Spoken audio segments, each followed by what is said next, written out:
ہم بھی چودھری سعید کے ساتھی ہیں، اس کے بھائی ہیں، ٹھیک ہے. میں حاجی سلیم کا میں بھی بیٹا ہوں، چودھری صاحب ہیں، ہم انشاءاللہ مقابلہ کریں گے، کوئی مائی کا لال آئے کوئی. مزید ویڈیو دیکھنے سے پہلے اگر آپ نے ابھی تک ہمارا چینل سبسکرائب نہیں کیا تو ابھی سبسکرائب کریں اور ساتھ موجود بیل آئیکن کا بٹن دبائیں تاکہ ہر نئی آنے والی ویڈیو کا نوٹیفیکیشن آپ کو مل سکے. الیکشن کوئی مشکل بات نہیں ہے، مجھے نہیں ڈسکوالیفائی کیا تھا. ان 20,000 لوگوں کو جنہوں نے ووٹ دیا تھا اپنے حق کے لیے، ان کے خلاف فیصلہ آیا ہے اور انہوں نے اب فیصلہ کرنا ہے کہ ہم نے کیا کرنا ہے. انشاءاللہ یہ وزرائے کرام، باقی دوست، میں قائد محترم راجہ فاروق حیدر خان کا بڑا شکر گزار ہوں کہ وہ میرے ساتھ رہے اس سارے پروسیس میں. میں چودھری رخسار صاحب کو ویلکم کرتا ہوں، سارے پروسیس میں ساتھ رہے. ان کا چودھری تم نے ہمت نہیں ہارنی ہے، میرے کینڈیڈیٹ تم ہی ہو. مجھے بھی 18 سال ہو گئے ہیں اسمبلی میں، 19 سال ہو گئے. باخدا چودھری سعید جیسا آدمی، اس جیسا شریف آدمی، اس جیسا کمیٹڈ آدمی میں نے اس سے پہلے اسمبلی میں نہیں.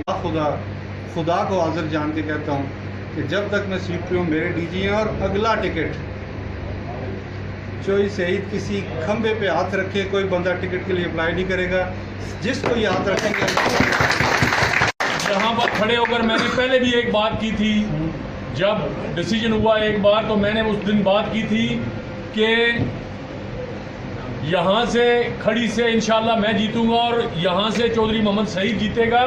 اور آج پھر میں الٹیمیٹم دے کر یہ بات کہنا چاہتا ہوں کہ انشاءاللہ نون لیگ اور چودھری محمد سعید ہی یہاں سے جیتے گا. وہ طاقتیں جو ان کو راستے سے ہٹا کر اپنا راستہ صاف کرنے کے لیے کسی چور دروازے سے ایوان اقتدار میں داخل ہونے کے لیے انہوں نے یہ سازش جو ایک چودھری سعید صاحب کے خلاف ایک جال بنا، اور اس تارے عنکبوت میں، اس مکڑی کے جال میں اللہ تعالیٰ کے فضل و کرم سے وہ خود پھنسیں. میرا تعلق پیپلز پارٹی سے ہے، لیکن چودھری سعید صاحب نے جس انداز میں اس میرپور شہر کے ڈیولپمنٹ میں جو کردار ادا کیا ہے، تاریخ جو ہے وہ ہمیشہ جو ہے وہ چودھری سعید کو یاد رکھے گی. یہ میں پوری ذمہ داری سے کہہ رہا ہوں کہ پوری اسمبلی میں ان جیسا محنتی ایم ایل اے کوئی نہیں تھا،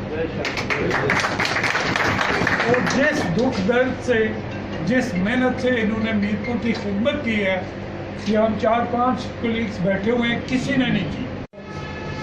آج ہمارا دل انتہائی دکھی ہے کہ ایک جمہوری حق جو میرپور کے عوام نے چودھری سعید کے حق میں استعمال کیا تھا اور ان کو شہر کا نمائندہ مقرر کیا تھا، اس کو ایک غیر جمہوری طریقے سے ہٹایا گیا ہے. وزیر اعظم صاحب نے آج بھی کہا ہے کہ میرا ایم ایل اے چودھری سعید ہے. میں آپ سے ریکویسٹ کرتا ہوں کہ آپ ایسا فیصلہ کریں. آپ نے مایوس نہیں ہونا، آپ نے پیچھے نہیں ہٹنا. یہ ایسا وقت آ گیا ہے کہ اگر ایک کتنے سعید کو ہٹاؤ گے، تم کتنے شہید ہٹاؤ گے، ہم ہر بار ایک نیا شہید لائیں گے. مزید ویڈیو دیکھنے سے پہلے اگر آپ نے ابھی تک ہمارا چینل سبسکرائب نہیں کیا تو ابھی سبسکرائب کریں اور ساتھ موجود بیل آئیکن کا بٹن دبائیں تاکہ ہر نئی آنے والی ویڈیو کا نوٹیفیکیشن آپ کو مل سکے.